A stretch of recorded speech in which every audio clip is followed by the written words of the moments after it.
Nerds International proudly presents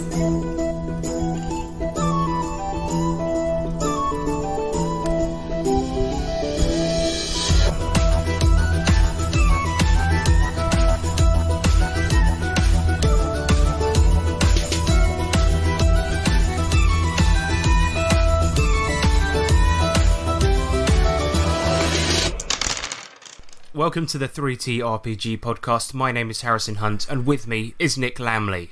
I'm a ghost. What is that? So, obviously, we are here to talk about RPGs and have some of the what you human people call fun, right? But unfortunately, there's a bloody apocalypse going on outside. Isn't there? Unless you didn't know, yeah. It's basically, we usually try to meet up and record in person. And we think it makes a better podcast, and a lot of our segments only really work properly in person. Yeah. So we're having to record over the internet. Both of our wives are in the high risk category, so Nick and I are currently in a nuclear bunker, separate, obviously, with an internet connection. Yep.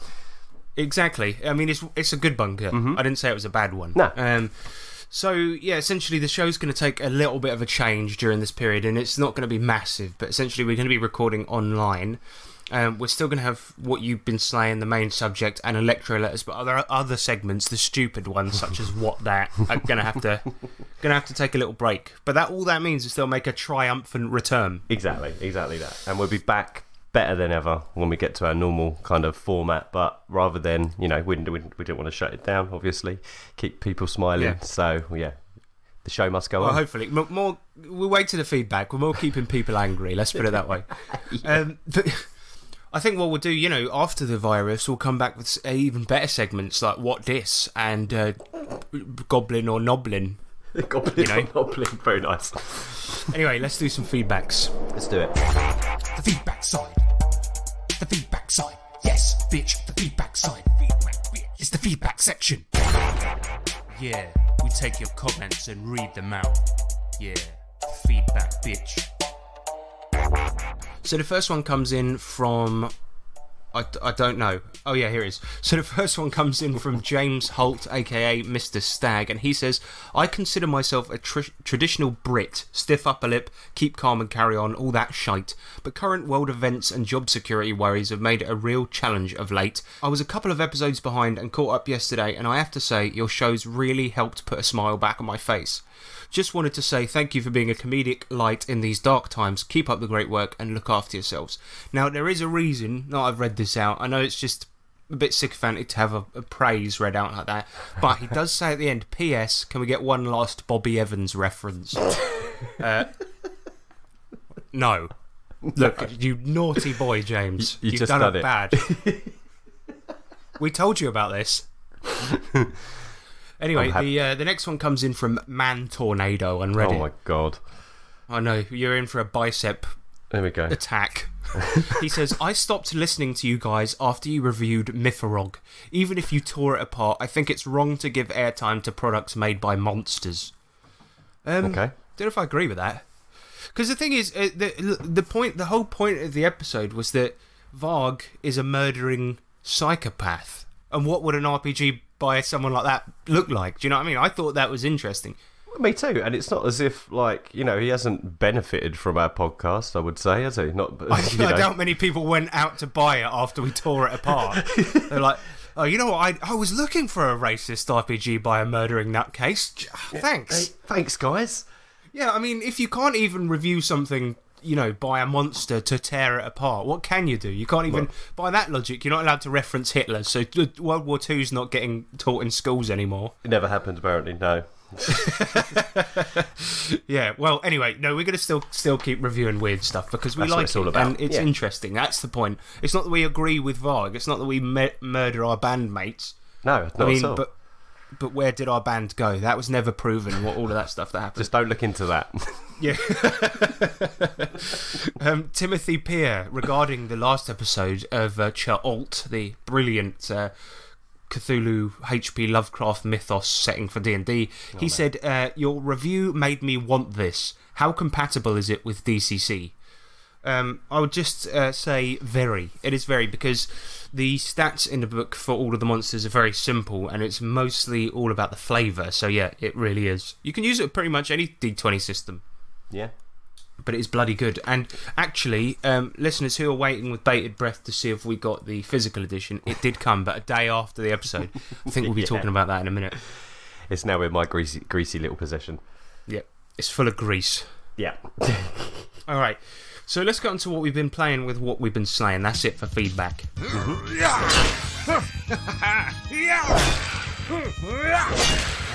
one of these. Oi, yeah? What you slaying? Right, so we wrapped up the D&D campaign. Sad face. Oh, man. Gutted.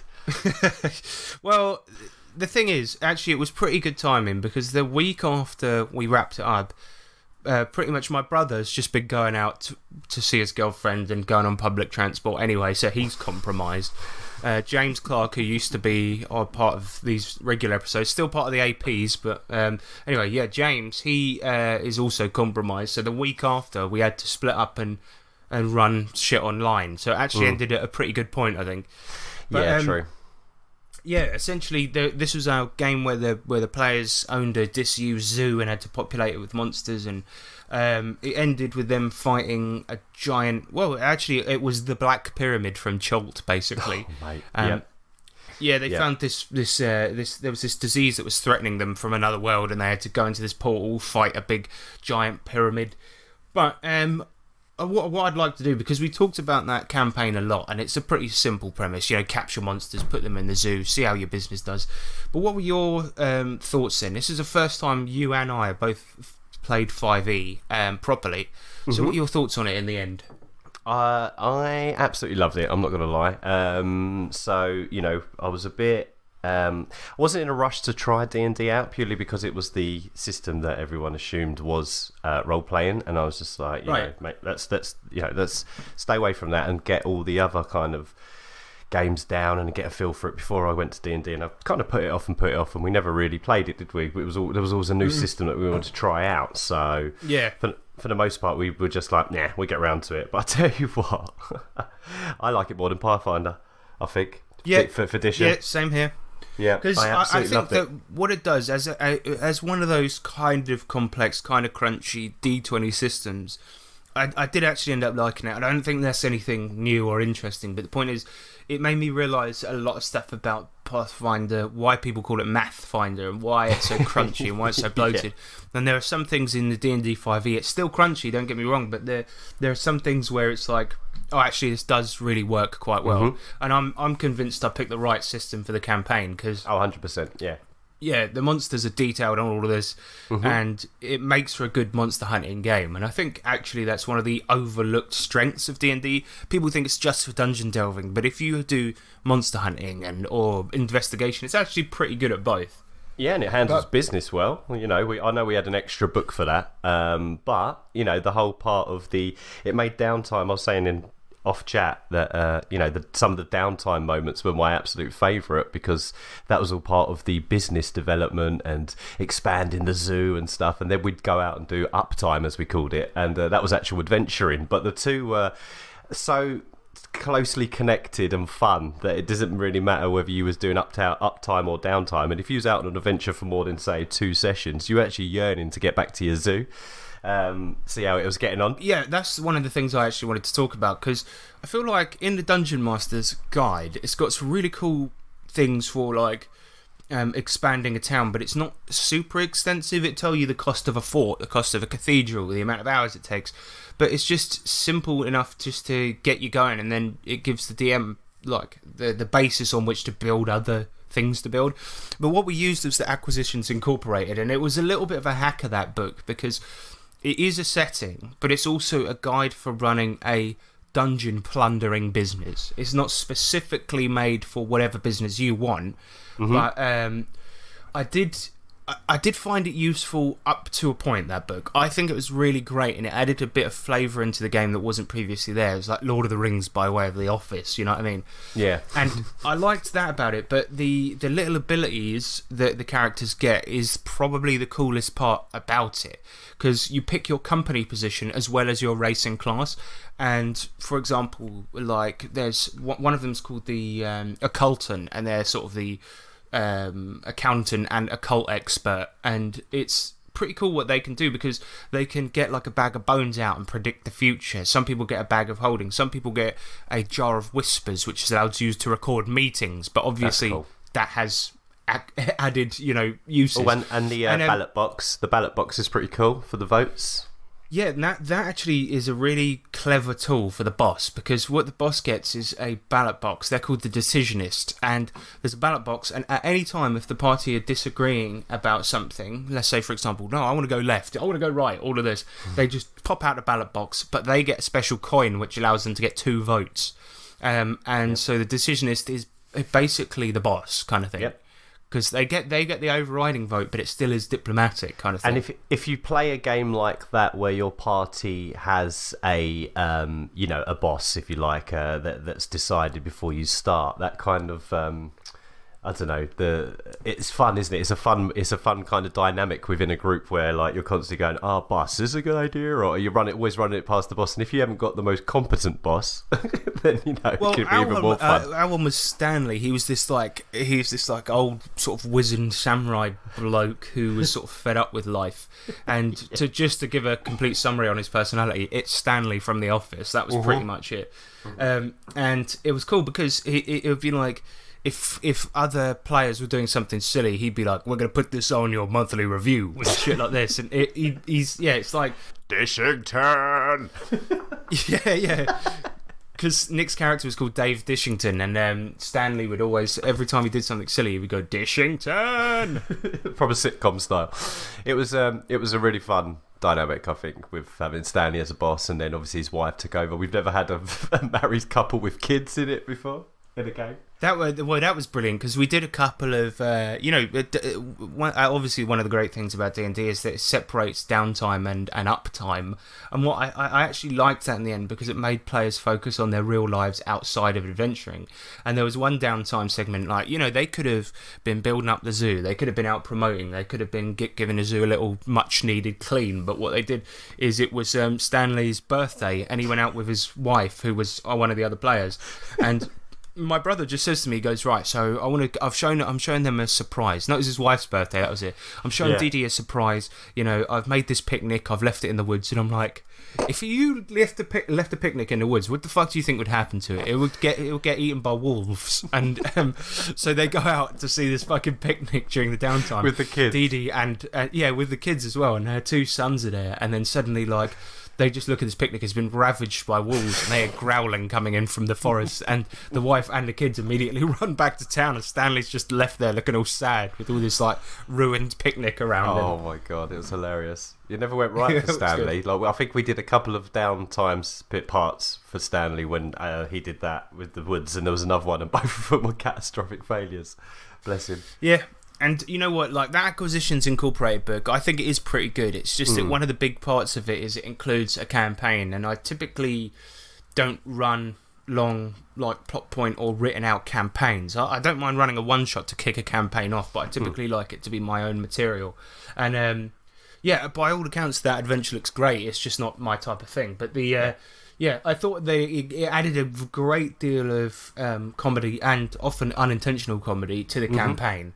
And that was his goal, and it was brilliant. But it's worth getting it just for that, really. It gives you the kind of framework to be able to do these kind of adventures, even if you're not too keen on the campaign or want to run your own.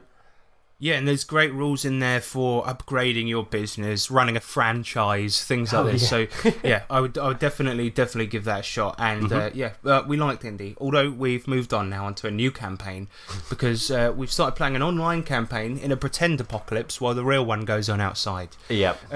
Essentially, what happened was we were going to play Savaged Fallout again, and it ended up, we couldn't play it in person, and So we're going to play over Roll20, and I was going to run the first game. It's my brother's campaign, but I was going to run the first game, show him how it works on Roll20, and give him like a run through, do like an episode 0 that could be plopped in anywhere in his campaign world. And I was looking at the Savage World stuff on Roll20, and it's good, don't get me wrong, but it's not amazing. See, the thing is, what we've got in our group is a couple of people that aren't exactly technologically literate, let's put it that way. And I was looking at it, right, and what you need to do, Roll20 is, for anyone that doesn't know, is a browser-based thing, browser-based virtual tabletop, and that makes it great because there's no downloads and anything like this. But what it does mean is everyone needs to program in their character sheets for different games, and people have made really good Savage Worlds ones and even Savage Fallout ones. Yeah. But the trouble is that what you do on that system is all you do is you put enter the value into whatever skill you've got, and whenever you want to roll it, you just click the dice icon. Simple, right? But in Savage Worlds, the sheets, what you do is you click the dice icon, then a box comes up and it tells you any bonuses or anything like this, and then any edges that compensate towards it and things like this, and then you put submit, right? So each roll takes that a little bit longer. And I thought, okay, you and I could do that in seconds, right? But I'm not naming any names, but certain people in our group would be like, what do I do again? What's that one again? Same game. Yeah. Same game. Same game. I mean, let's put it, again, not naming any names, but during our whole D&D campaign, right, that was 17 fucking episodes, this particular guy, he never learned what advantage meant, and his character had 3 attacks per turn with advantage, so I kept having to say to him, I go, right, you roll 3 attacks with advantage, and he goes, what's that, mate? What's that? We've been playing for 17 weeks in a row. He's holding a D8 in his hand. What's that, mate? yeah. He was always, what's that, mate? One time he got really shirty with me as well, because I said, right, Nick, roll with advantage, and he goes, yeah, but what's the advantage, mate? And he's trying to be a smart ass, but it was like, well, it's just the same as always. You roll 2d20 and take the highest, and he just shut up then. But yeah. So but anyway, this is the kind of shit we're dealing with. Yeah, yeah, he is a great role player, and that's why he's part of the group. But yeah, so instead I had to pick a system that was nice and simple for us to play on there. Oh boy, did you? So what I've done is, I've done Tales of the Wasteland. So it's a little Tales from the Loop pack, because this the Tales from the Loop is player facing, and it's a dice pool game. If you get 6s on dice, that means a success, right? And so the Roll20 platform builds up your dice pools, you roll them, and then we're just doing it like that. And the little hack, it works perfectly fine for playing Fallout. Traditionally, Tales from the Loop is an 80s role-playing game, like the Goonies, but in this case we've made it into a Fallout one. Why not? So playing the same campaign, just different system. And what do you think of it so far, Roll20 and Tales from the Loop? Yeah, Roll20 is lovely.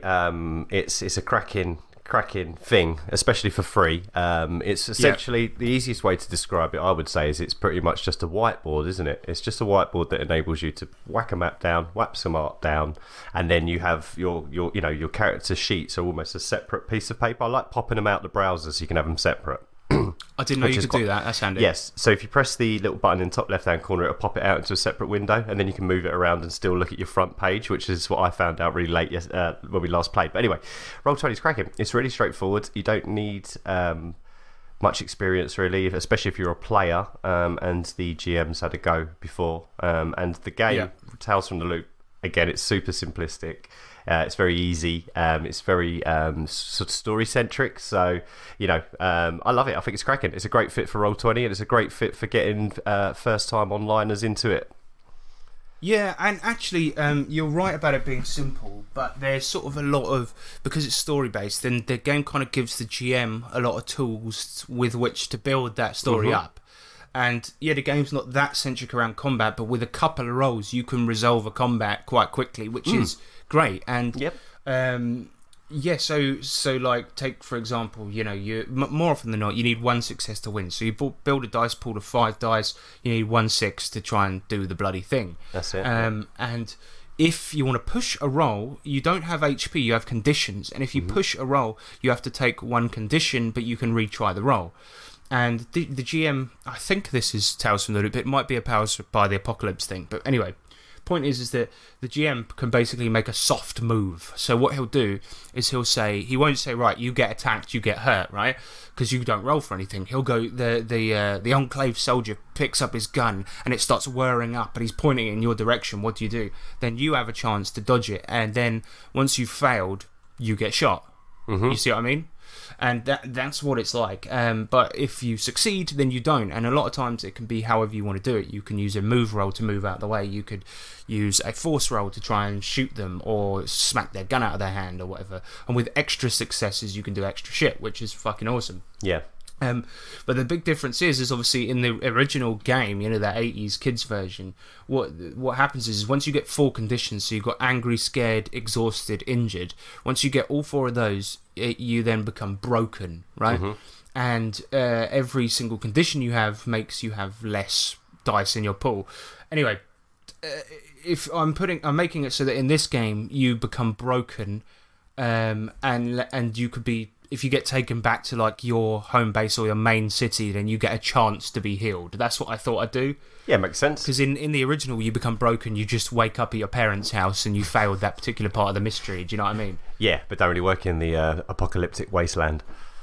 Yeah, exactly. And I think it works pretty well so far. I mean, the session that we played, I ran essentially a play test of one of our adventures, but retrofitted it to be about Fallout, Escape from Station 17, which isn't out yet, sadly. But anyway. Actually, that's where you're wrong, past me. It is out now. Drive-through RPG, only $4. We ran that, and basically the guys have been captured by Enclave soldiers, and they're doing these weird experiments on people. For some reason, they don't know yet, and they've been captured, and they had to escape this prison. And it was pretty fucking fun. Like, we ended the whole thing. Like, they were going through, picking up key cards, opening this door, that door, picking up weapons, all of this, and then they finally bust out, and we did a car chase through the wasteland, and they nicked an Enclave car. Somebody else was chasing a car behind them, and Nick actually stole a mech from the Enclave, a mini mech, which is a bit damaged now. But your character, you're playing Thost, who's a super mutant, a smart super mutant. He's a smart super mutant. Yeah, he's a social outcast for his normal super mutants because he's quite learned and enjoys a bit of Shakespeare and stuff, and he likes people. Yeah. And you also, your character, you get like an anchor in Tales from the Loop, and that's basically you can go back to your anchor anytime to receive some sort of comfort and heal any conditions, right? And Nick's anchor is a hidden library of books that he knows about that nobody else does. Oh yeah. Yeah, and so we, I think it started pretty well, and that's pretty much it for our Tales in the Fallout campaign. It was a nice, simple episode to sort of get the game started and get the characters familiar with each other.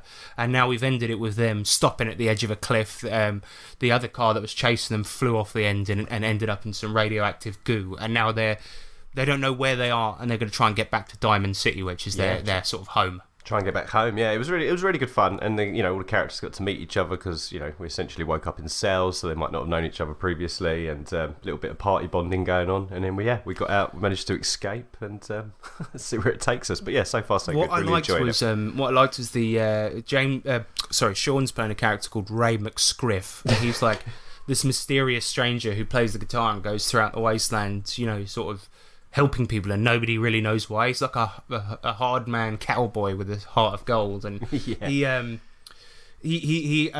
of the things about this adventure is that the doors, if they're locked, they have like a kind of trap on them, and you roll randomly for what the trap is, right?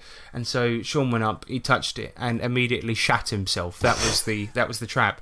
And the adventure, it went haywire because throughout the whole thing, those shitty pants became the item he used for everything. There was 3 Enclave soldiers in one room. They start reaching for their guns, and he just hurls these shitty pants at him.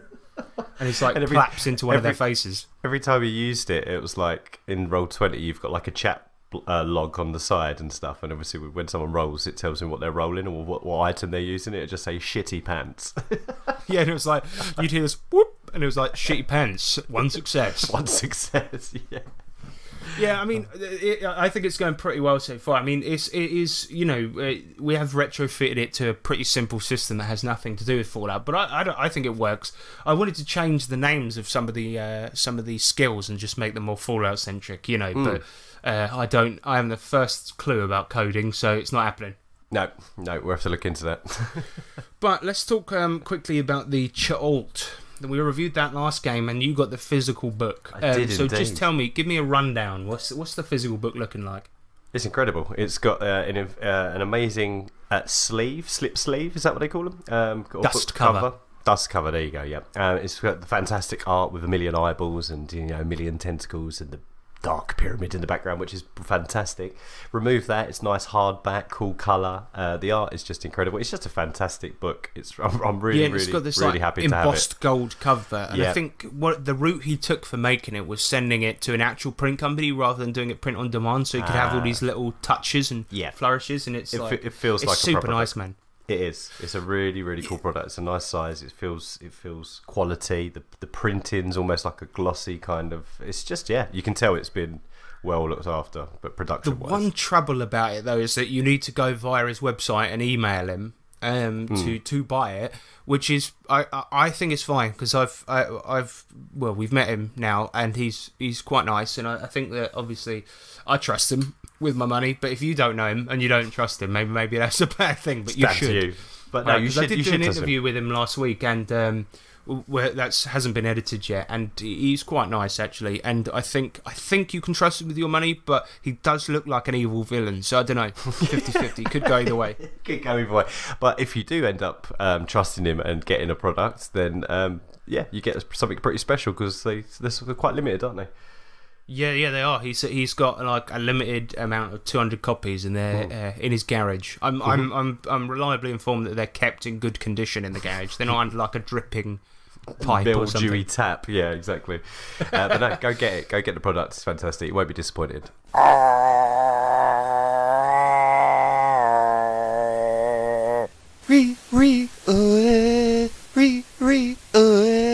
The last thing we want to talk about and what you've been saying, and I know this has gone long, listeners. Stop complaining all the time. SavageNet, right? SavageCon, we had to cancel it because of the diseases. Unfortunately, Red Hill and Reigate, which are the towns where we are, or where it's held, SavageCon, it has been infected. We've got people in the area with the bloody virus, so we don't want to. We don't want to, invite people here and then get them all diseased up. So instead, what we're going to do is we're going to use the SavageCon page to be like a hub for all your online games. And Saturday, the 18th of April, where once there was going to be SavageCon, there's going to be SavageNet. Yes. You can use that page to advertise your online games for that day. If you were running a game at SavageCon, invite people to it and get them to play and use that page for it. And it's going to be a hub. It's going to be Savage Saturday, the 18th of April. SavageNet. And we'll get everyone together, and obviously now we're going online, there's more space, so if there's anyone else that's interested in obviously maybe getting their games online, we're going to try and coordinate it all through Discord within our server, and there'll be a kind of, we're hoping to have a communal room where everyone can chat and that, and then they go into their games. Yeah, that's essentially what we're going to do. We'll set up a little SavageCon Discord room, and we want to see people posting screenshots of their games, stories about their games, things like this. And if you want to use the SavageCon UK page to post an event and get people invited to it, then you're absolutely more than welcome to do so. So that's not a great alternative, but it is a pretty bloody good alternative, and it's going to be a fun fucking day. And we're still going to get people together, we're going to get people gaming, and we'll stay tuned for that. Keep an eye out for the SavageCon Facebook page, and we'll do some updates with that. Announcements should be coming Monday when this podcast is out. So, cool. I'm going to be running Tough Guys, some British gangster shit. Nice, and mate. Nick, you're doing Destiny, right? I'm doing Destiny and The Crazies, which is a bit fitting now, I'm also I guess. doing Aliens versus Rednecks, which should be a good laugh. Yes, mate, it will be. I'm a bit gutted that the whole thing has gone under, and it is really, really sad. But next year we'll be back, hopefully, if everyone isn't dead. No, you can't say that, can you? No, of course not. We'll all be fine. But we want to keep it. We want to still keep it alive. So rather than completely cancel, we'll do it online. Main subject magic. Main subject Tokyo. Main subject.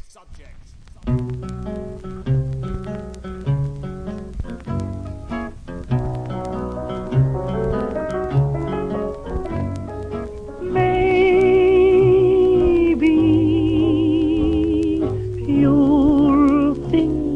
of me when you are all alone. Maybe Juxtaposing the plucky get-up-and-go attitude of the 50s with the grim inevitability of a nuclear fallout, the Fallout series of video games has come a long way since its beginnings as a game strictly for computer RPG nerds. Since Bethesda's takeover of the series and the subsequent switch to first person, there isn't a PS4 or Xbox that hasn't had this darkly comedic game grace its CD drive. And today we intend to educate you, dear listener, on the best way to play Fallout as a tabletop RPG experience. Before we do that though, I think it's important to know our history with the series. You see, Fallout means different things to different people, and it's undergone a lot of changes throughout the years. More recent adoptees might see it as a looter shooter with light RPG mechanics. Some might see it as a wacky world full of silly humour and over-the-top characters, while some might regard Fallout as a pensive role-playing experience set in a darkly comedic, deadly world. So when we say that we intend to recommend the best Fallout tabletop experience, it's important to know what angle we see the series from. So before we actually get into the best Fallout RPG in the world, let's talk about our history. Nick. Yes. About my history with Fallout. Yeah, what's your history with the series? Oh boy, so I've loved it for years. Yeah, so I played the when I had PC back in probably late 90s, early 2000s. I had the old RPG style one. Was it GURPS it used? It was not GURPS specifically, but they originally tried to get the GURPS license, couldn't, and then made their own role playing system which was somewhat similar. There you go. So all I remember the most is that the main one that I had on PC was it was Fallout that had the Enclave guy face on the front with the helmet. I think that's Fallout 2 then. Yeah, I think that might be Fallout 2. So that was the one that I picked up and started first of all and really enjoyed it. And then when it went over to console later on down, I played it all. I played Fallout 3 on PC, then console, then New Vegas, Fallout 4. I've been in love with the world for years. I've got extra, the books and stuff. Yeah, it's fantastic. It's just such a cool. You're a big world. Fallout 76 fan, aren't you, Nick? Oh no. I took one look at that review and went, nope, not for me. Yeah, exactly. No, I knew it was going to be terrible. Since Bethesda did Elder Scrolls Online, and that was it was terrible. And I was like, everyone's like, oh, Fallout 76. And I'm like, look, they've already tried this, and it was fucking awful. It's shite. Yeah. So no, I wasn't interested in that at all. But I remember a lot of Fallout 3 on my own playing. Yeah. Nice. What was that before you met your wife or something? Oh yeah. Because it might have been a long time ago. So I actually started with Fallout 3 like most people did, and obviously I loved it. I still think it's a great game despite some of the massive flaws. I mean, the main plot line is awful. It's more of a roller coaster through the wasteland with a terrible story. But it's overall a good game. I think it's got some great quests in there, great characters. And played New Vegas 2, absolutely loved it. And obviously I've played 4, but after I played 3, I went back and played the old ones. And my favourite of the series is Fallout 1. I think that's where it peaked. The difference being in more recent Fallout games, the idea is that you're a character in a world, and the idea with the old ones, with Fallout 1 and 2, is that you shape the world. That was kind of more of the point, and that's why I particularly like those ones. Fallout 4 as well, a lot of people hate it. I think it's a pretty decent, it's a shooter game with Fallout iconography slapped on it, and it's pretty good. I like it. It's good. But, and the thing I like about Fallout 4 is that they put so much effort into the home building, the base building mechanics, that you could be like, do you know what, it's a bit scary out there, and not really go out that much, and just, if you're into managing a town and building stuff, you could just sit in your town forever. I love it. That's what I really did like about Fallout 4. The building tool was great. It actually, you make a good point. It was bloody fun, and I lost so many hours to that the first time I played it. The second time I couldn't give a shit. The people were begging me for beds, and I was just like, go fuck yourself. I've got more important shit. Yeah, I've got radroaches to kill. But no, I loved it. I spent hours, I fortified the town. I had sentries as they come in and tried to build it up and stuff. And for me, I think I spent more time knocking about doing that than actually getting out adventuring. I've not played much of the story in Fallout 4, especially the main story. Mainly side quests. That was also really terrible as well. Yeah. Like, really bad. But some of the quests in that game, you know, Silver Shroud and all of that stuff, it was well good, man. And some of them are terrible. I played this one the other day where, and we will get into the tabletop RPG, I promise, but I played this one the other day where there was this family who were arguing and they were at each other's throats and all of this, and this guy's talking about his mum, like she's some old woman and all of this. It turns out his sister's gone off with a bloke and you need to go and get the bloke back, but no, kill the bloke and get her back. And for all out this, you're like, is this just shitty Bethesda programming? Because all of them look about 30, and it turns out they've got this like immortality serum that they've been working on, and it's really quite good. That's pretty cool. But the reason I like the old ones is for that reason. I prefer those. Most people, you know, their favourite is either 3 or New Vegas. And Fallout 4, it's not as good as, you know, classic Fallout. Yeah, it's still an alright game. It's alright. It's Fallout 76 is Garbo. Yeah, Garbo, big time. Don't go near it. It's not a Fallout game. But actually, yeah, before we get into the best Fallout RPG on the planet, I just want to tell you quickly about, you know, the different games that are out there, dear listener, because the reason I actually came up with this episode is because I saw somebody the other day on Reddit going, hey, I'm starting to make a Fallout RPG. What do you guys think? God's sake. Like, not only are there so many out there's too many to choose from, there's also an official one that's just come out, and it's like, mate, just do a bit of Googling before, you know what I mean? Put all that effort in, yeah, you know, you could be writing a good adventure and all the Fallout stuff's already done for you. But I actually started playing Fallout role-playing about 6 or 7 years ago when I ran my first, you know, role-playing game at work, and essentially the system I used was the Fallout PNP, that's what it's called. It's Fallout pen and paper role-playing game, and it's gone through so many changes over the years, and I'm not even sure if it was the one I'm using, but I looked it up recently, and it's a percentile game, a little bit crunchy, but it is a percentile game, and I don't remember it being percentile at all, so I don't know if I played a different version. What platform was you using again to play that game? It was like Zoom, but it was called Link. That was it, and it was a conference, like a chat thing that we all used at work. Yeah. Whiteboard functionality. So we had the two guys as character sheets on there. I shared maps on there, nice. And we would type to each other at work. We played literally 12 hours a day. Work-friendly Roll20 can fly under the radar. Well, that was it, yeah, and we all rolled on our desks. You know, you got desk dividers up in offices. We all rolled on our desks, and it was a great game. I mean, brilliant. Overall, I think we played for 2 shifts, and a shift was 4 12-hour days. So what it was that was a lot of time that we ended up playing that campaign.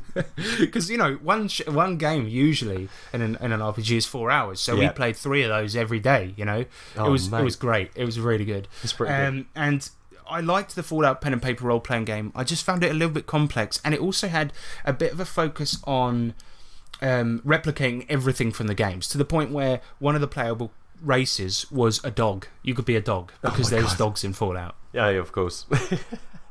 Yeah, and obviously I've read a lot of the other things, like the Fallout Wasteland Warfare with the RPG expansion I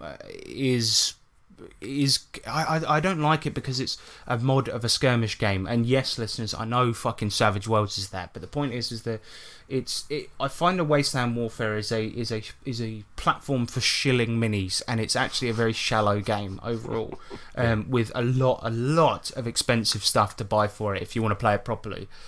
And that's basically where I came across, you know, Savaged Fallout, and that is the best Fallout experience out there if you're a fan of classic Fallout and elements of the 3D ones.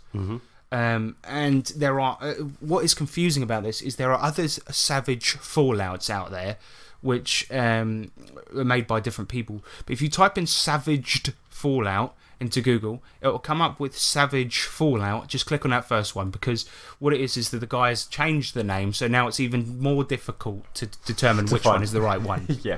But yeah, Savaged Fallout, and I'll put links to it all in the bloody show notes, so you can find it. But that is the best one, and we're going to show you why. Okay, what makes it so perfect as a Fallout RPG. Let's dive in and find out. Hey, what are you doing? I don't know, I'm just fucking tossing bikes in the river, bro. But yeah, so obviously the setting of Savaged Fallout is powered by Savage Worlds, and it was Savage Worlds Deluxe. You can use this with your Adventure Edition or Deluxe, and Deluxe is a tenner, so it's an RPG that's a tenner, and this one is free as well. So that's +1 already. But for those that don't know what Savage Worlds is, typically it's used for cinematic games. It uses exploding dice and a dice chain mechanic, whereby the better you are at something, the bigger the dice you use. And Savaged Fallout is split into 2 books. It's split into the Wasteland Wanderer's Guide and the Overseer's Guide, right? And what we're going to do is first of all go through the Wasteland Wanderer's Guide, and this starts off with a section about races, and the available ones here are humans, ghouls, and super mutants. Humans are susceptible to radiation, obviously, which is a new mechanic for this setting, and we'll get into that later, but they also get a free edge at character creation. Edges are like advantages for your character that set them apart mechanically. So, yes, humans get a free one, but ghouls, sometimes referred to as necrotic post-humans, are zombie-like irradiated humans, and they must start with one of the following hindrances. So they get you have to pick from either decrepit, glowing one, or old school ghoul. Old school ghoul, what a name. I know what you're thinking. It's a ghoul in with a sideways cap, spitting some fat rhymes, right? Yeah. But it ain't. Oh, what? I know, gutting, right? But but basically, old school ghouls are old and have lesser strength, so they're like falling apart at the seams. Yeah. Whereas glowing ones are so irradiated that they glow and get a -4 to all stealth checks, right? Because you enter any place, you're trying to stay in the shadows. There aren't any anymore. No. Decrepit ghouls, however, are really falling apart, and they get -1 die type to vigor and a permanent -1 to all soak rolls. So in Savage Worlds, soak rolls are used to stave off wounds, so that's quite a big deal. These guys are wounded easily. You shoot them once and arms falling off. I bet they're funny. I bet they're a laugh to play though. If you're decrepit and you're like, oh, my bloody arms come off again, and you got to try and like reattach it and stuff. Yeah, I can't remember the name of the character, but there's in the Discworld novels, there's a zombie that works for the police force, and he's similar. Like every time he goes out on a mission, his fucking arms and legs are falling off. So if you want to play that, Decrepit Ghoul is the one for you. Yeah. And you're going to need to find a duct tape and super glue to stick everything back on. Yeah. Yeah, so, but it's not all bad, though, for our ghoul fiends. They do heal twice as fast naturally as humans. So, basically, in Savage Worlds, like every 5 days or whatever it is, you heal a wound naturally. Mm-hmm. So, they will heal it every 2.5 days or whatever. Nice. So they heal quicker. Exactly. So, they're easier to wound, but they heal quicker. So, there's a good balance there, I feel. They're also radiation resistant and also resistant to chems. So this is a Fallout name for drugs. So even if you want to take a good drug, like it doesn't have to be all cocaine and heroin. Even if you use a stim pack, you have to roll to see if it successfully works because your body is so irradiated and fucked up it just naturally resists it. Nice. That's pretty cool. But yeah, so like let's say for example, you've got some buff out or jet or something like this. You want to quickly use it in a battle to enhance it. You have to roll for it, so you can't really rely on that as a ghoul. But being impervious to radiation, that's pretty amazing. They're resistant to it, but not completely impervious. Oh, okay, got ya. Yeah. So it's easier for them to resist the effects of it, and we'll get into how radiation works later. But speaking of completely impervious to radiation, let's talk about super mutants. Ooh. So in this particular version of the game, they've opted for the Fallout 3 and onwards school of super mutants, referring to them as dumb, lumbering hulks. So for those that don't know, super mutants are huge yellow or green mutated humans, but these guys aren't mutated by the wasteland like the ghouls are. They're mutated by the FEV1 virus, meaning the forced evolutionary virus. So what this means is that in early Fallout games, they were the super evolved humans and represented the pinnacle of humanity. They're strong, they're smart, they're immune to radiation. Of course, Fallout 1 fans know the other complication with this, but essentially, super mutants are badass, right? They're clever and they're fucking strong. But in this game, they've gone for the Fallout 3 and onwards, where they're on the other side of America, they're kind of dumb. They're more like post-apocalyptic orcs. Lumbering oafs, yeah, they are. But what's good is in actually Fallout 4, they do have some references to the what is it like East Coast ghouls or whatever, where, super mutants, where you find there's that one guy who recites Shakespeare to calm himself down, and that's who your character's based on. That's my guy, yeah. But yeah, so in Savage Fallout, their super mutants, they start with the racial trait of freak, which means they gain the outsider and ugly hindrances from the get-go. And they must also pick from battle-scarred, gentle fuck. Gentleman. Sorry, a burp just rose up just then. They can also pick the super-duper mutant hindrance. And because this is a hindrance, it sounds good, but it actually isn't, right? What this hindrance means is that your mutant is like the runt of the litter, and everyone bullies him. And he's so dumb, he's just too dumb not to follow orders. He can never raise his smarts beyond the D4, which is the lowest possible score. Poor guy. Yeah, I know, it's quite sad, isn't it? Super duper. Yeah, so the thing is that they are susceptible to being fooled, which means that if anyone tells them to do something, they have to roll smarts to avoid not doing it. Being tricked, oh no. Yeah, fellas. so, and bear in mind, they got the lowest possible score. In Savage Worlds, you need to roll a 4 to succeed most of the time, and you can modify that. But that means they have to roll the highest possible result on their smarts roll to not do what they're being told.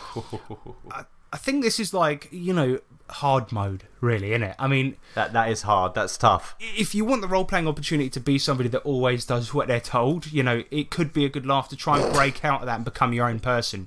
Yeah. That's true. And plus, you can't modify your smarts beyond the D4 through normal character creation, but maybe you can find devices out there that might help you with that. Little implant. But it's not all bad. Super mutants gain the meta-human edge and start with a D8 in strength and a +1 to toughness, so they're harder to injure. And also are completely immune to disease and radiation. Which That's amazing. is one of the things, I'm going to bring this up because I still haven't ever had a satisfactory answer, right? At the end of Fallout 3, okay, there's this irradiated chamber. Somebody needs to go into the chamber and switch it off. And it can be you, it can be this other bloke, or there's a super mutant who's with you, right? Called V, isn't his name, or something like that? Oh, no, God, he's in cell number V because it's based on V for Vendetta, but his name is... I've fucking forgotten. Doesn't matter. But anyway, he's with you. Yeah. Why can't he go into the chamber? No, it's got to be you. Doesn't make any sense. Plot hole central. No, that doesn't make... Yeah, it doesn't make sense at all. Anyway, yeah, but much like the ghouls, the super mutants, they heal twice as fast. The drawback of being so gigantic, though, is that they have to consume 3 times the amount of food and water than a human. Wow, that's a lot. And that's going to lead to arguments between people. Yeah. I gotta eat. He's had all the food again. Yeah. Look, I need 3 entire chickens a day, please.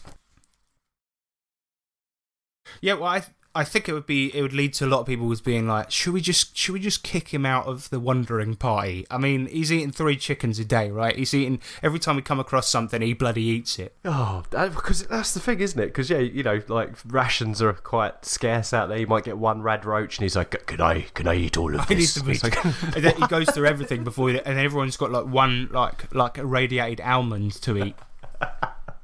And he's munching a whole rad roach. Yeah, exactly. I'm sorry about this, guys. I don't want to do it. I've got to keep my energy levels up, I'm hypoglycemic. Yeah. Oh wait, no, he wouldn't be. He's immune to disease, right? Anyway, that's pretty much it for the races, right? In Fallout P&P, it's possible to play robots and even dogs. And I think not including robots is a bit of a missed opportunity for Savage Fallout. But I think I know why they didn't. And the trouble is, robots in Fallout come in so many shapes and sizes, like Mr. Handy, Sentry Bots, Robo Brains, Assaultrons, and so on. So I think it's just simpler to use Construct, that race from the Savage Worlds core book. Because otherwise he's going to have to stat out every robot in the game, and that would be like basically the races section would be the whole book. Yeah, no, just use Construct. It works. Because you played a Fallout in our robot campaign before, didn't you? I did play a Fallout in your robot campaign. I played 2 robots in the Fallout campaign. Oh, you did, didn't you? I played the Chucklebot. He was a comedian robot.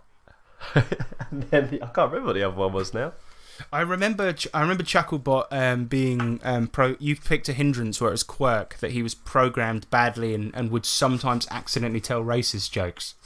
Yeah. Which is a great robot. Because the thing is about Fallout, sometimes the robots, they do have these problems. And I've seen somebody in a one-shot my brother ran, he took the schizophrenic hindrance and played a robo brain. Because it's a human brain with that unfortunate illness, but so cool. It's been implanted in a robot. Yep. And that was awesome. A great idea. And that's the thing. I love the flavour of robots in Fallout, which is a shame why it's not specifically in the book, because they can be so weird. And I love that sort of plucky 50s, you know, up and at 'em sort of. How can I help you? Yeah. Yeah. I'm thinking of, like, you know, the robots in front of the Vegas Strip in New Vegas, where they're just man. howdy, partner, with that little cowboy face on it. Little screen. They got a little telescreen at the front. It's just like a cowboy tipping his hat. It's so cool. So good. But, big bendy retro old sci-fi arms. Yeah, because they look like the arms from, like, classic Doctor Who, you know, where it's like obviously that insulation piping that they've used. Yeah, exactly. A Lost in Space or something.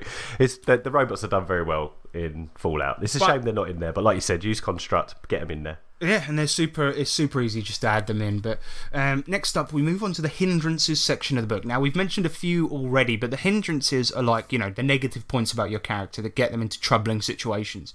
By playing these, you can earn bennies, and which allow you to re-roll stuff. And the hindrances in this book are fantastic. They line up completely with the traits from Fallout 1 and 2. Like, all of them are included. For example, finesse, where you're extremely stylish with all your combat maneuvers, meaning you impress people when you hit them. But it means you do -2 damage because you're more concerned with looking cool than you are with hurting people. All the twists and turns, rather adding all them little extra bits in, actually loses damage, but it looks cool. I like it. It's awesome. It's really cool. Good-natured is another one, where you're a really nice guy, you know, but that's a hindrance in the wasteland. It means you get a D4. It means to buy a D4 in any combat skill at character creation, you have to spend double the normal amount at character creation, because your guy begrudgingly uses guns, you know? Yeah. He's a nice guy, really. And actually, that was the flaw I picked when I first played Fallout 1. I picked that flaw because I wanted to be somebody that talked to their way out of all of these situations, and it was really, really fun playing somebody like that. And I picked good-natured, and eventually it did come out that I needed to use explosives for something, and believe me, it was difficult to get. Yeah, so there's another one, Night Person, as well. That's a famous one from the games, where, you know, you're just better at stuff at night. In the video games, that manifests as a bonus to doing shit at night and a hindrance during the day. But what it is in this game is a hindrance, and you get -2 to smarts-based skills during the daytime, investigation, other ones that I can't think of right now. But it means during the daytime, you're just worse. You're a guy that sleeps through the day, and you come out at night. And if you're out and about, you're squinting. Oh, can't see. But there's bloody sun in my eyes. It's giving me a -2 to smart skills. So one I really like that I've already mentioned is the schizophrenia hindrance, or schizophrenia, I never know how to pronounce it, but prolonged use of stealth technology has resulted in some brain problems. So this is like cloaking devices that you use on yourself. You've used it too much and you've got problems with your brain, and your character experiences hallucinations or suffers from a split personality. And yes, I'm aware that split personality isn't the same thing as schizophrenia, but I think they just lumped it into one all-encompassing edge. But so what this means is, in addition to these hallucinations or a split personality, you also gain a -2 to all notice checks, because your character's always seeing shit out the corner of his eye. It's like, you want to poke your head around the door, you know, try and see if there are any guards in there, and you're like, yeah, there's 5 in the corner, right? They've all got fangs. It's crazy. You should see them, and they're all there. And then everyone else pops their head around. There's nobody in there, Dave. What are you talking about? There's no one there, mate. Dave, shut up. So easy on the stealth boys then. Yeah, exactly. Because you can, if you use stealth boys, which are these cloaking devices, the GM might give you this hindrance as a result if you're using them all the time. If you're relying on them, that's cool. That's really brilliant hindrance. I really like it. The edges, there are some really good ones as well. Now, in Savage, edges are split into categories depending on your levels. So you have novice, veteran, heroic, and legendary. And every 5 levels, you go up to one of these ranks. So for some novice edges include Flower Child. This is also another famous one from the games, where you have a +2 to chem addiction checks, so drug addiction. And withdrawal time from chems is halved. So you're so used to drugs. You're a hippie, essentially. Nice. Yeah, exactly. I love it. The super mutant edge sturdy arm means that you can use huge weapons with one hand. So if you want to dual wield cars as weapons, that's your edge. That's pretty cool. So couple that with ambidextrous and two-fisted, you get 2 attacks per round with 2 huge weapons. Pretty nice. I mean, not to sort of point out broken strategies, but you could dual wield cars, not Carls, or Carls. If you're Carls, hey, what are you doing with me? Get off me, man! I must say as well, if you've never seen the artwork for all the little perks, which are essentially what the edges and hindrances in the RPG, check them out online because they're brilliant, aren't they? The little guy, the little Vault Boy. I would say also check out the ones they didn't use in the game, right? Because there's a couple that they couldn't, and there's an awful one that's really bad, and it is used in this RPG actually. Should we describe it or no? Yeah, why not? Well, we didn't do it, did we? So they were originally going to have a bonus. I think they originally have a bonus in the game where, and this is the original video game, where you could have a bonus against attacking children. And it was called Baby Kicker, and the symbol is the little Vault Boy guy kicking a pregnant woman in the stomach. It's so really bad. So bad. It's really bad. But yeah, anyway, so there's loads more fantastic edges for starting characters, but let's look at some of the mid-game ones. Super Slam. Wow. It means that not only do you get extra damage on a raise on a fighting attack, you also knock opponents down as well. And for those that don't know what a raise means, that means you just get 4 above the target number in Savage Worlds. So you get 4 above the target number, you get an extra d6 damage, and you knock the opponent prone as well, which is fucking cool. Yep. There's Demolition Expert, where you get a +2 to disarm all explosives and also do a permanent extra d6 with all explosives. And if you've played Savage Fallout, that's like overkill. Oh man! I once chucked a mine at somebody and used a mine as a throwing weapon, and it did, what was it, large burst template 3d10 damage or something like this. Nearly killed the whole party. Yep, it's ridiculous. So you got an extra d6 on top of that. There's another one called More Criticals as well, which is an edge from the video games, and it's where the value of a raise on your character is lowered to a 3. So, ooh, yeah, never seen something like that in Savage Worlds, and actually, no. I'm unsure about how it worked, but I'm perfectly okay with that. I think it's pretty fucking cool.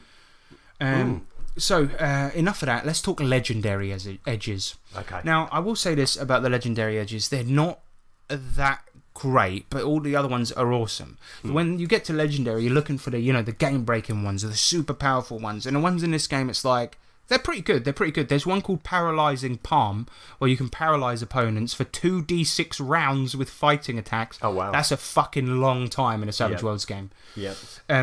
If you were using Suede, I'd guess you'd just use this. It would stun opponents now. Or there's Sniper, where shooting rolls only need a 2 above the target number to get a raise. And there's ones like that. They're pretty good, but you want to have like stunning ones for legendary. But I think they're good and they're consistent with the video games basically. For gear, obviously, the setting is awesome. It's everything you want from a Fallout. Melee weapons include sledgehammers, super sledges, the big Frigger power fist, the vibro blade. It's all there. Did you ever use the power fists in the video games? Oh yeah, yep. Yeah, there's a podcast that Nick and I are a fan of called Two Good Boys, and the guy just completed a stream. The guy called Guy actually completed a stream called Fallout the Punching, where he only used fist weapons. You're a bit like that though when you play Fallout 3 and 4. You're more of a hand-to-hand combat, run around in pants guy, aren't you? Yeah, weird. I use guns in the classic Fallouts, but in the 3D ones, I'm always melee. I like to lure enemies towards me, then like burst out the corner and smack them. Do you remember you got that baseball bat that has a chance to send them flying? That's actually a great mission from Fallout 4 as well. It's got like a 10% chance to send enemies utterly flying, and it's like fucking Team Rocket from Pokemon. Oh, mate, it's crazy. But the mission to get it's really cool because it's like you're going through this old museum that's like a baseball museum or something, and the only thing you have to deal with is security. So you have to be a good hacker to get to this bat. That's it. And a cracking mission. But the bat, you send them, they just go for miles, and then it plays this like home run sound effect when you do it. When you hit them or whatever, yeah, it's really good. Yeah, it's super good. So that would be a good weapon to put into a Fallout game. Actually, I'm going to remember that. Yeah, so all the good melee weapons are there. We got ranged weapons as well, obviously. We got 10mm pistol, laser weaponry, the big bazooka rocket launcher, the flamer, and of course the Fat Man tactical nuclear catapult. Oh yes.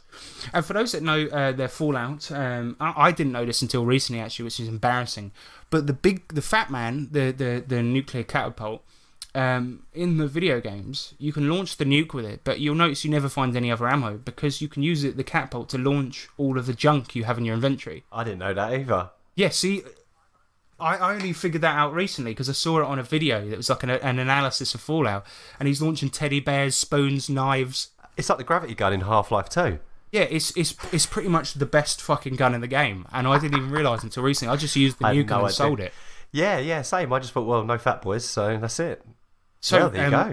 Well, that makes it a fucking cool item to put into your RPGs, and that's in the fucking game. So, as we mentioned, the explosives in this game are fucking deadly. And you got bottle cap mines, pulse grenades. I think it was a pulse mine that I threw at that time that destroyed all of us. To the radioactive nuka grenades, and armor is obviously wicked as well because it's got power armor in here. And I won't go through like how the power armor works entirely, but the armor essentially gives like a huge boost to your toughness, strength, adds to your stats and makes you harder to damage, obviously. And it has the additional benefit of radiation resistance, but you also need to power it with actual power because it's a mech suit, kind of. Yep, that's right. But there are obviously drugs in the setting called chems, as I mentioned earlier, and if you want buff out, it's there. These mega steroids are in the game, and they give you a +2 die type to strength, agility, and vigor for 6 hours. I mean, that's some good shit right there. Yeah. It is addictive though, and I'll get into addiction rules later. Jet is basically methamphetamines, and it gives you a +1 die type to strength, +2 to notice rolls, and the action boy edge, reducing penalties for taking extra actions during a turn. And this lasts for 5 minutes. Thing is, a fun fact as well. I know we keep referring to the bloody video games, but I've got to use this knowledge for something. Go on. Jet and Buff Out and all of this, they were originally just called steroids and methamphetamines, right? But they ended up changing it because obviously that's terrible to put those things in your game. Yeah. So yeah. And they sound better anyway, to be fair. Yeah, I like the names of it because it's like What's the other one? No, they're little they look like Altoids. Mentats, that's it.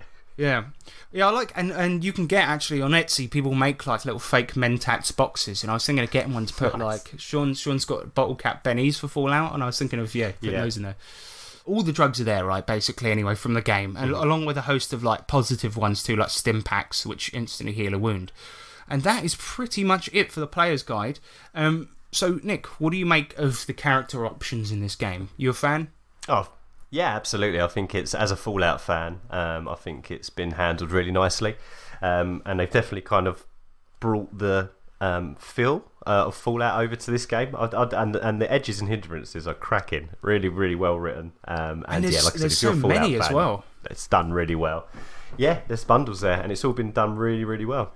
I like it a lot. Like you say, if you're a Fallout fan, everything that you want is already done in there. I've heard people say that this doesn't do that much different to some of the edges in core and things like this, but the thing is, it takes out the trouble of renaming those ones for you. Exactly. See what I mean? Exactly. It's done there for you, yeah. Everything's there. Everything that was in the classic games and a couple of the ones that are in the 3D ones, they're represented in the edges and hindrances, and those are what sets apart your character in Savage Worlds, and I just think that's fantastic. There's a whole host of ones that are exclusive to ghouls and super mutants as well. So if you take on, the burden of being this hideous fucking thing, you've got these extra character options, which is cool. Yeah, you get the bonuses for it as well. Yeah, so, exactly. Be a decrepit ghoul.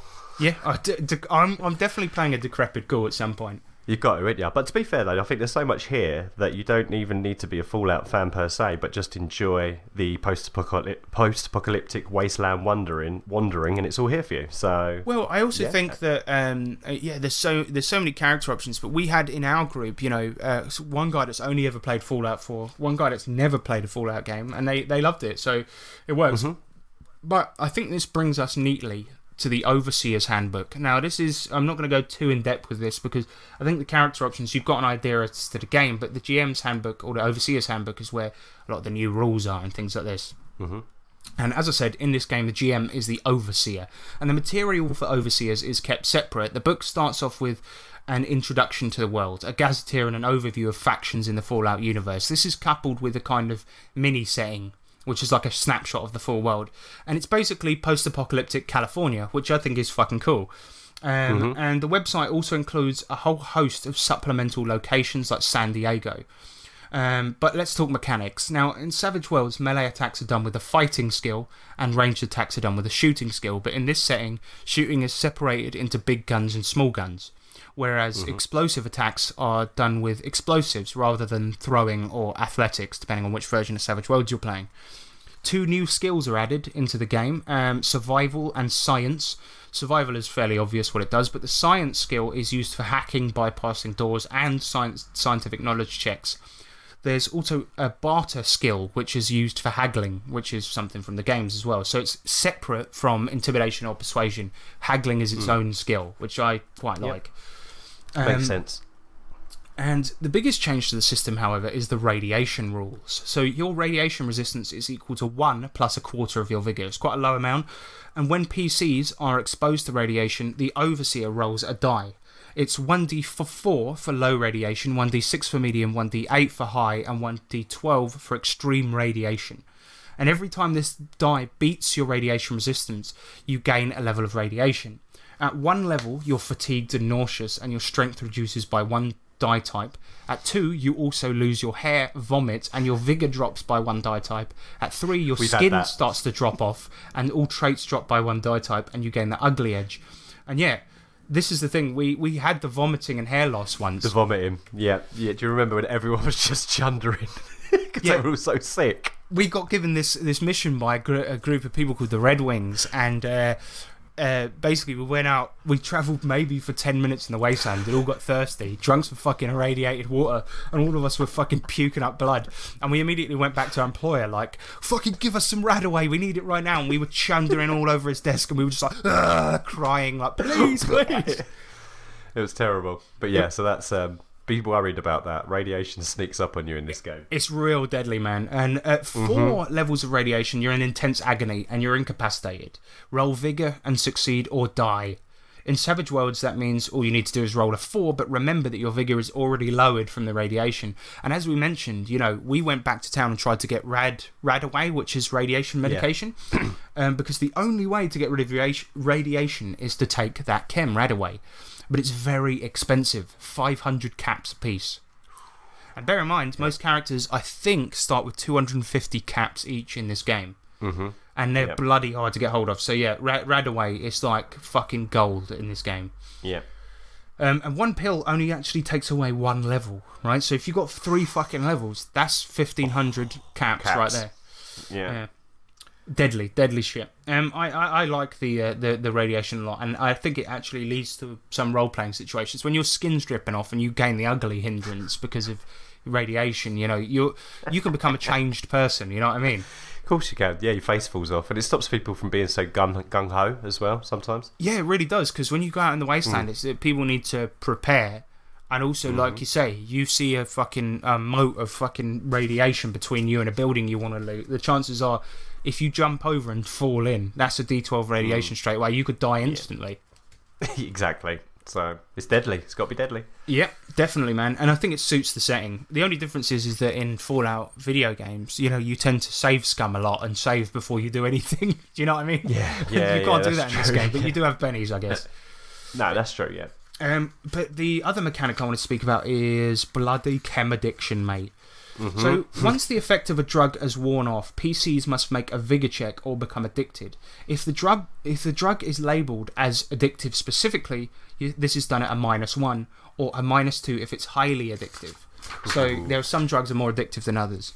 If a character is hooked on a certain type of chem, that means they now have a weakness for this drug, and that lasts pretty much forever, meaning that they never really stop being an addict, right? It just means that when you take that drug in the future, even if you've got over your addiction, you're not taking it, you haven't taken it in months, right? The next time you take it, you get a -1 to resist that addiction, because it's always got a hold of you. And I just think that uses the rules of Savage Worlds so well. It's clever, yeah. It's really it's realistic in this world, you know. Yeah, exactly. And that -1, that cumulative -1, is you write it on your character sheet basically as the chem addict hindrance, and you can take that character creation if you want. You know, we actually had somebody that did. Do you remember Nana Moon? She was this like drug addicted old woman that would pretended to be a seer. Basically, she was supposed to be a psychic, but all she did was take drugs and then have hallucinations. Visions in air quotes, yeah. She was addicted to Jet, and we'd always see her slope off, and she'd be like, I'm just going for a whiz, and we'd be like, okay, cool, and then she'd just come back like drugged off her head. She'd be like, I'm having a vision. She OD'd in the end, didn't she? Oh yeah, she did, I forgot about that. Oh god. But yeah, after this section about chem addiction, right, you have a handy random encounter chart and I really like the way random encounters work in this game. So the person in the party with the highest survival score, this is to represent them sort of manoeuvring through the wasteland, taking the best routes. So the highest survival score, they roll, and they depending on the result of their roll, the overseer rolls on a different table, and you know, the higher the result, the better it is. So you start with hostile, then go up to locations and remains, then neutral, then distress, then friendly and special. I've probably got them in the wrong order there, but it's like the types of encounters. So you've got all these different types of table, and depending on the survival roll, you roll on a different one. Most of these are self-explanatory, you know, a distress or a neutral or a location, you know, it's obvious what that is. But the special ones are great. You see, in classic Fallout games, and I think, well, in the 3D ones, you don't really have random encounters in the traditional sense. So no, not really. In the classic one, you know, as you're traveling across the wasteland, it goes onto that little map, and then it suddenly stops and says, you encounter something, and you go onto a map. And, yeah, you have random encounters, and they're rolled on this huge table in the background in the video games, and you usually encounter a group of marauding raiders or some rad scorpions or a travelling merchant, but sometimes you get the TARDIS from Doctor Who. Awesome. Well, it's just sitting there.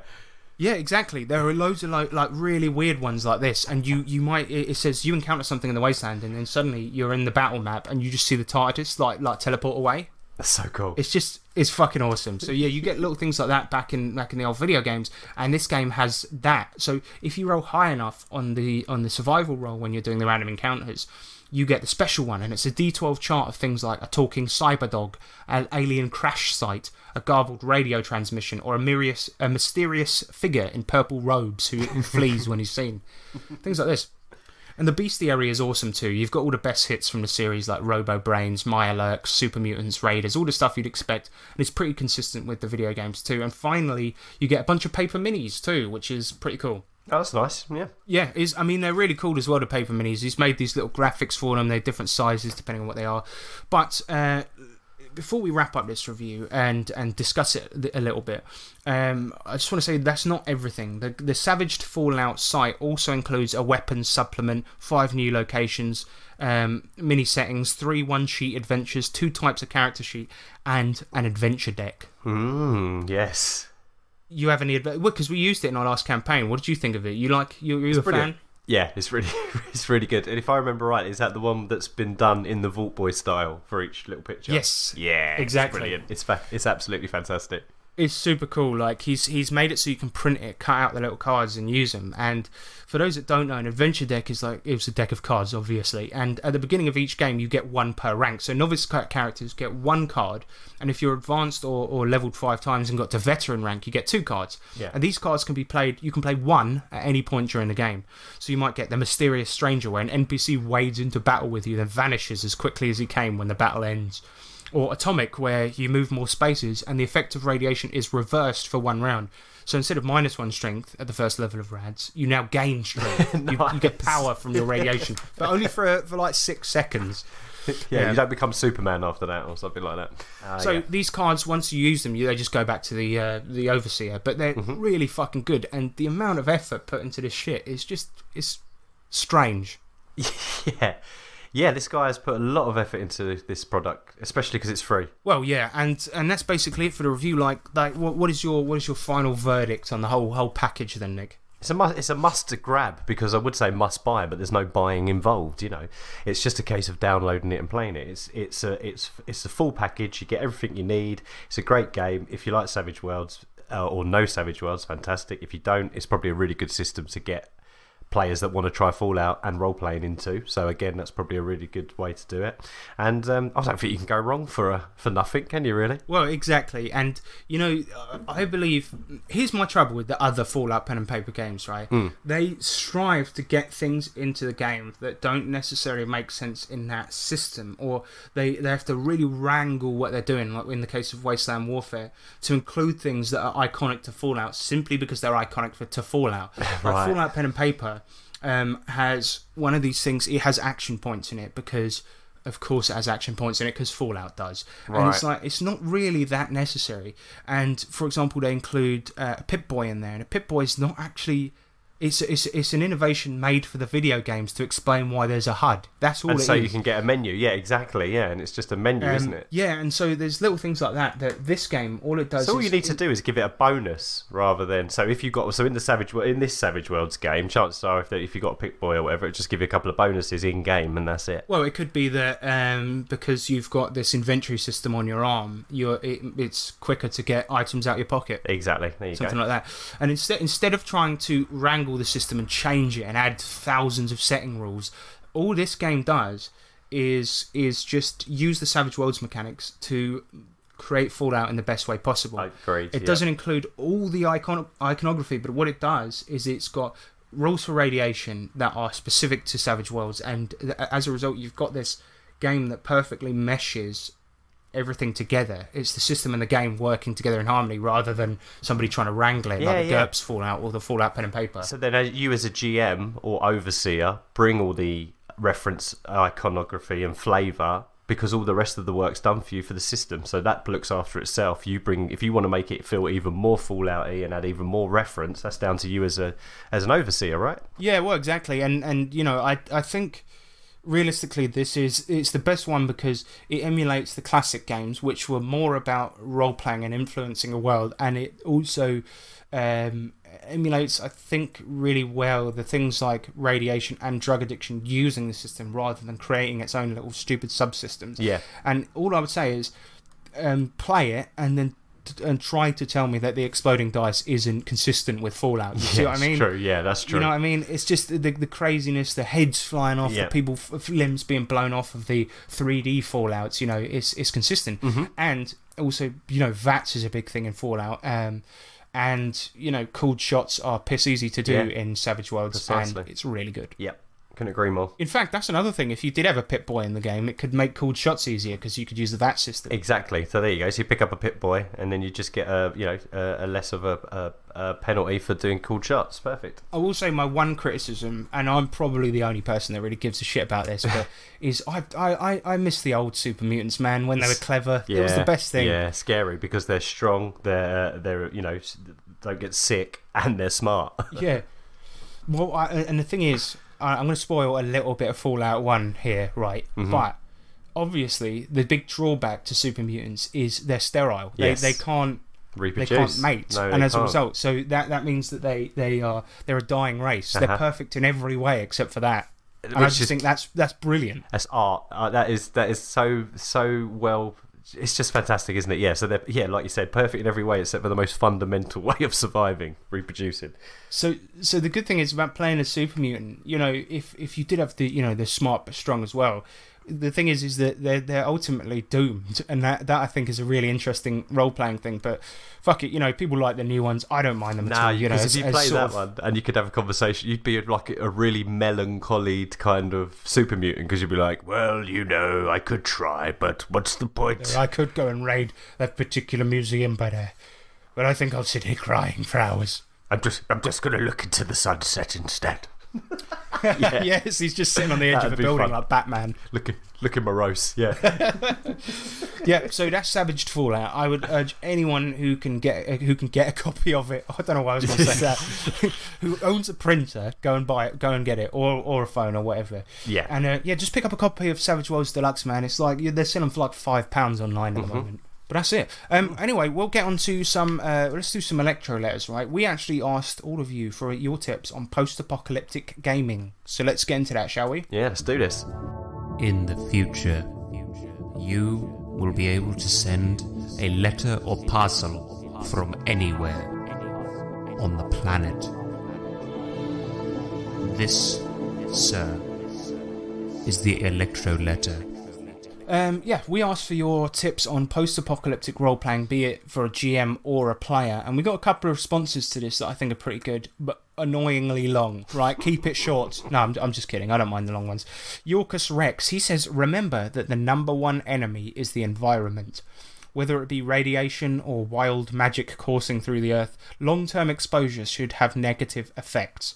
Bartering should replace money. No gold pieces or bottle caps. You're plunking down a two-headed pig and a rebuilt carburetor if you want this rifle, son. There will be good people and bad people, but mostly people will be desperate. Not every cannibal family enjoys making you into chili, but they're going to do it anyways. Yeah. For most people, hope will be replaced with grim survivalist instincts. No one wonders when society will be rebuilt, when they are instead wondering if they can snatch an unopened can of dog food out of the rad scorpion pit. We'll address those points first, because I think they're pretty good. The gold I do agree with them a little bit that bottle caps are just kind of a replacement for money. Yeah. I mean, bartering and trading is fun. I think trading is a good thing and should be included in any post-apocalyptic game, but I don't really mind bottle caps simply because it just makes things quicker. I know it's not really... Well, you could use both, couldn't you? Because at the end of the day, if bottle caps are very sparse, you know, maybe the characters start with some, before they know it, they've spent more, they're not really coming across many more, and then they have to rely on, you know, we've just got 2 rad scorpion steaks here, can we trade them for something? And it adds that extra element, doesn't it? Where, right, we're out of caps, we've got to trade. Exactly, good point. You know, it doesn't necessarily have to be all money. You know, when the money runs out, then it's trading time. Exactly. Additionally, if you wanted to change that up a little bit, what you could do is have like a prison system where the accepted currency is also a useful resource, like packets of ramen or something. There you go. Yeah, exactly. Yeah, so if you've got a stim pack, that gets you that's the equivalent of X amount of bottle caps. But I do agree with the whole thing he's saying about grim survivalist instincts. Oh, you know, absolutely. People, like in Fallout, like recent Fallout games, right? All the raiders are depicted as you know, violence hungry maniacs, and you know, sometimes they might be doing it to feed their kids. You know what I mean? Yeah, it's so true. Yeah, exactly. Just because they are cannibals doesn't mean that they're bad people. Doesn't mean they like it. To some extent, yeah. So no, I like that. So I think that's a very, very good point. But Yorkus also finishes up with one extra point. He says, also, everyone converts to BDSM fashion. It's required. Leather harnesses, zipper masks, and assless chaps as far as the eye can see. The post-apocalyptic smells like sweat and leather. That's weird though, because if you like in Mad Max, they sort of do, don't they? Oh yeah, definitely. But I think in a more realistic world, it'd just be what you can get your hands on. So you'd have people with like worn out Mickey Mouse jumpers on, and you know, busted old Coca-Cola t-shirts, and like people using bras as earmuffs. Whatever they can get their hands on. Yeah, precisely. You know, gaffer taped boots. Yeah, you're right. But I think Yorkus is projecting his own little fantasies on there. Definitely, but he clearly knows what a post-apocalyptic world looks like. Great advice. Well, he's living in one. Yeah, it's true. Daniel Irwin, he says, depends on the type of apocalypse and how long after it is.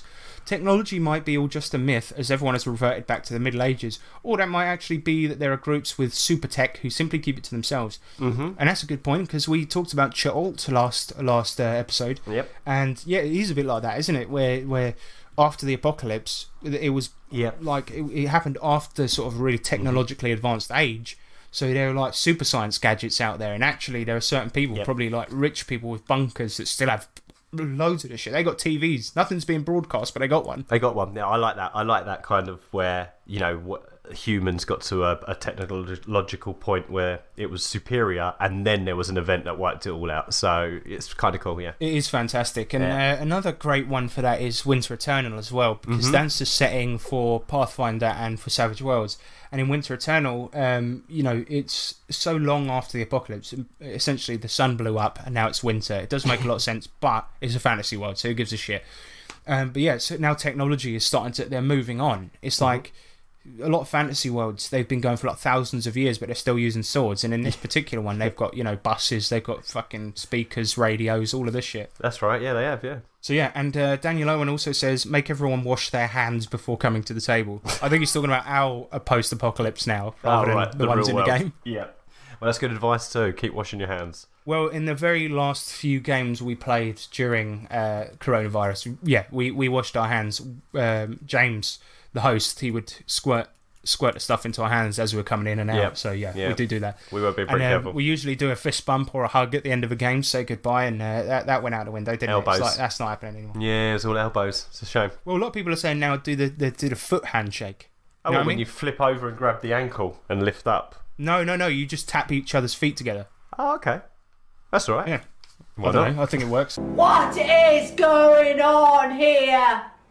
Breakfast! Lewis Pineda, he says, depends on how realistic I want it to have for the players. Too realistic can sap the fun out of a game. Most of these tips are as a GM.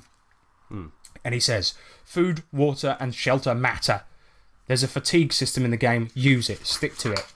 Yeah, and another good point, fucking Savage Worlds has it. So Savaged Fallout, it has a fatigue system in it, and it's really easy to use. Really easy, yep.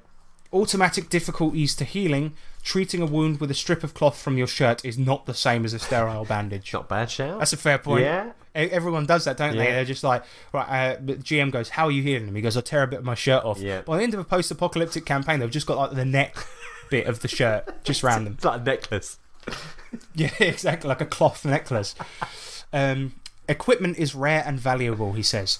Using anything other than an entry tool to pry open doors will mean it breaks, so a knife and a sword will break even in a successful attempt. Keeping track of ammo should be visually represented on the table. So, yeah, that's a good point. I mean, That's good. I'm guilty of that. I sometimes, like, though he said at the beginning of his fucking email that don't make it too boring, and sometimes tracking ammo can get boring, but in a post-apocalyptic game it is just important. Yes, because it is so sparse. So yeah, Because it's also little GM secret here. Really good way to control it if players get overpowered items. give them no ammo. If your player gets a plasma gun really early on in the game that can kill people in one shot, suddenly he stops finding ammo for it. Sorry, man. But that's wrong, and I would never do that. But anyway, he also continues. He's a long email, right? He never shuts up, this guy. But he says, base it on an area or environment you and the group knows. That's a good one. This makes it easier to give detailed descriptions. This also allows players to use the environment in a city they find tempted glass shards and build a knife that can be used once before breaking. That sentence was a bit dodgy, but maybe a tire iron stolen from the body shop down the street. Yeah. In England, mate, body shop is a very different thing. Because we've got things called like Quick Fit or something like that are car shops, right? Mr. Clutch. But body shop is a shop that sells beautiful soaps. It's not even a joke. It's a real thing. My mum used to work in the body shop. Good old body. I actually went to the body shop factory on a school trip. No way.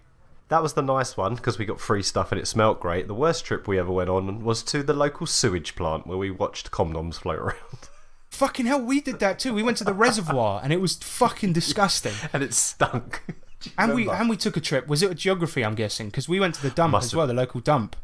Must have been. Yeah, it must have been what they were doing at the time. It was the worst trip ever. So why do I want to go there?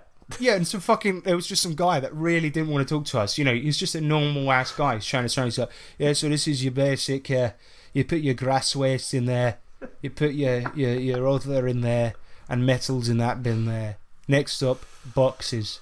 And it was so boring, and it fucking stank. Mate, shit Anyway. trips in the 90s, sorry. Actually, no. I got to tell this story because once we went on a school trip with the geography to a sweet factory, right? I know what you're thinking. How fucking cool is that? It was depressing. It's really depressing because we couldn't try anything because it's all like fucking 2,000 degrees hot, and it was mainly run by two guys, and obviously very sterile and very. Just like, it's just grim and depressing. It's just a workplace at the end of the day. You think it's going to be like Willy Wonka when you're 10 years old. And it's just like poor people like grafting. Yeah, exactly. They just don't like next it. up, he says everything has an expiration date. Everything. Gasoline is worthless after 3 months or so. Diesel can last up to 2 years if in a sealed container, but that's not likely. Food spoils quickly. There are other survivors, and they are just desperate. Sure, the players want to build a fire for night, but they have no way of blocking or obscuring the light and would be seen from kilometres away. He lastly says, as a player, let the GM dictate the world and don't assume anything. Drop the heroic mentality that develops with D&D. You aren't heroes that are better than the common rabble. You are the common rabble. Your concern is survival, not renown.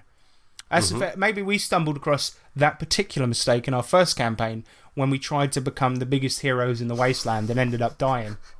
Because what we tried to do was start the biggest casino in the whole of America, and wanted to get people from far and wide, come to our casino, and we wanted all the caps, all the money, all the fame, and it ended up in all of us being killed. So yeah, I think he's right. He's right there, yeah. Yeah, that's basically the end of his email. I'm not going to read the rest because he goes on for far too long. But some really great tips in there. I do agree. I think tracking everything and how long people have had it is just, it's too much for me. But if you like that kind of stuff, then please do. But equipment being rare and valuable, and also, you know, everyone being desperate, that is a good fucking point. Yeah, absolutely. And I think it's not like you said, yeah, it's not heroes, it's survival in these type of games. Yeah, and we got taught that lesson very badly. So yeah, some great emails and great tips on post-apocalyptic role-playing there. I appreciate those a lot. But we did get one general question from Dan Irwin. He says, follow up to last episode, what's your favourite YouTube clip? So I'm thinking this is like short ones, right? Short ones? I think I've got two, right? And one is awful, like really awful. But I will tell you, the first one, first of all, is tossing bikes in the river, bro. But it's basically this kid who's just he throws a bike over a bridge, and some kid's like, "What are you doing?" And he goes, "Just tossing bikes in the river, bro." And that's it. That's the whole clip. It's awesome. But then my favourite one that I love to show to people, and it's not what you think. And what I'm about to say is terrible, and I don't agree with it in any way. But it's called trying to get a hand beezy, and it's really not what you think. But it's this little kid who doesn't know what he's saying. He doesn't know that what he's saying is really awful and terrible, and he's just riding around a skate park on a scooter repeating that phrase over and over again. Oh my god, it's so bad. I might cut that from the podcast, but the point is that's very funny. But there's also the I think everyone's seen this one, the classic one of the bloke who's like standing outside. It's like a reporter standing outside like a store that's selling fireworks, and he puts the mic over to this kid's face, and he goes, "So how are you going to be enjoying fireworks day?" or something like this, and the kid just goes, "Wouldn't you like to know, weather boy?" Oh dear, one of mine's got to be breakfast. That's a classic. Oh god, yeah. It's this. What's going on here? That guy, and then the kid's just like, breakfast. It's a clip from a like a school play. This little Down syndrome boy is wearing like a flower outfit with all the petals around his head, and he just goes breakfast at the camera. So good, man. That one, and the guy that's hoffing hot dogs. That's horrible. I can't watch that. We're gonna go viral with this one. And chicken nugget. You ever seen it played in reverse? It's disgusting. And then chicken nugget is obviously, but it's a little bit longer, but it's the best YouTube thing ever made. Chicken nugget, again, that sounds like something bad, but it's really not. This is like obviously really badly written menu for like a Chinese or Indian place, and like it's, some of the stuff is spelt really wrong, and it's like instead of sweet potato it says swear potato, and it says chicken nugget, and this guy does like a dramatic reading of it. It's so fucking good, man. So good. And they're my favourites. Have you ever seen them pretty much everywhere it's going to be hot? Which one? So there's this weather guy in like an African country or something, and you just see the end of it, and he just points to the map and he goes, pretty much everywhere it's going to be hot.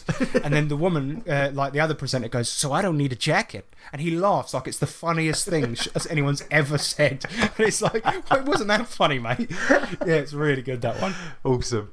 What a good question. Yeah, that was a good question, man. Well, I'll probably play a lot of these like as jingles throughout the show or something. Yeah, perfect. No, we would be remiss if we didn't mention the best one is New Forest Temple, which is this guy who's made music for Legend of Zelda by himself. But all he's done is like sing it in the weirdest way possible. We've used it as a jingle on this show before, but he's going, re. The best one is when he goes, oh. So weird. That is so weird. Anyway, good question. Anyway, some really good advice from people there, and a great question from Dan Owen. I like answering these general ones. It gives us a chance to talk some absolute rubbish. Yes, and that's always a relief. Well, let's do an outro, shall we? Yeah, let's do this.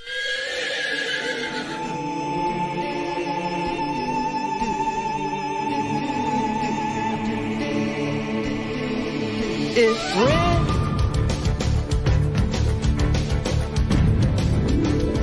Do do do do do do do do do do do do do do do. It's red. We gonna be. We gonna be. This do do do do do. We. Red.